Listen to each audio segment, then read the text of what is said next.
This is the Bookshelf Challenge, where I challenge myself to read all of the books on my bookshelf. Just got done reading another book. This was The King's Deception. Okay, so The King's Deception, it's a lot like the Da Vinci Code. We've got real history, and you've got these famous conspiracy theories, legends, and they get intertwined together in this mystery novel with, fictional characters.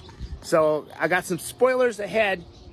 If you want to read this book and you don't want to have things spoiled, turn off this video. Anyway, there's this conspiracy theory that Queen Elizabeth, when she was a child, like 12 years old, she died, and the people that were taking care of her didn't want Henry VIII to find this out, so they replaced her with this boy, who's also related to her.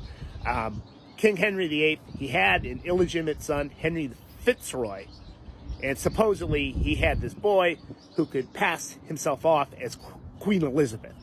Well, at the time, he would have been Princess Elizabeth, but he pretends to be Princess Elizabeth, and then throughout the rest of his life, he's pretending to be her, which means he was the queen. Anyway, they take that legend in this novel, and they're saying, hey, it's real, and then these characters, they kind of unravel the mystery. Yeah. And it's got, this, like, rogue CIA agent. He figured it out, and he's trying to blackmail the English government into stopping this terrorist from being released. And it was based off a real terrorist from the Pan Am bombing of Flight 103. He's going to be released from prison because of health issues. So the American government is trying to stop it by blackmailing, saying, hey, England, we're going to tell everyone that Queen Elizabeth was a dude unless you keep this guy in prison. And then the British Secret Services, they decide, no, we're not going to have that. So they start killing off people. So yeah, it was an interesting book. And like I said, a lot of English history there.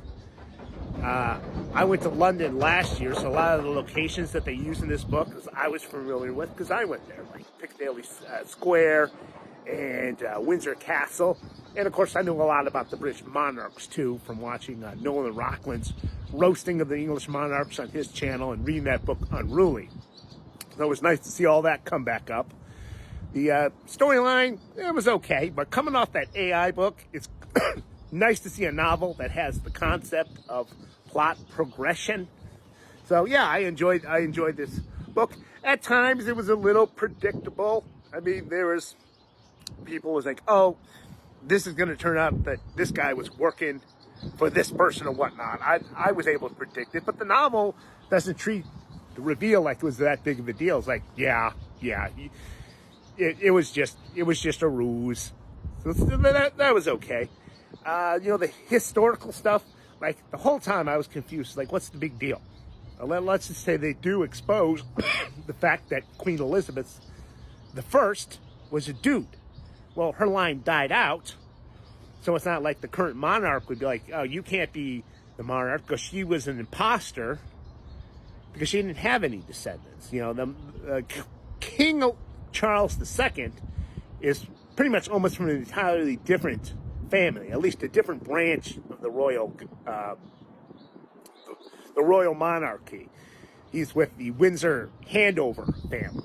So it wouldn't affect him. But then they give this reason like, well, if she was an imposter, that means all of the laws and decrees that she put out in her time are null and void. And then they incorporate that into Ireland. Anyway, somewhat plausible. I don't know. But it was just, it was an interesting enough book to read. And now I'm done with it.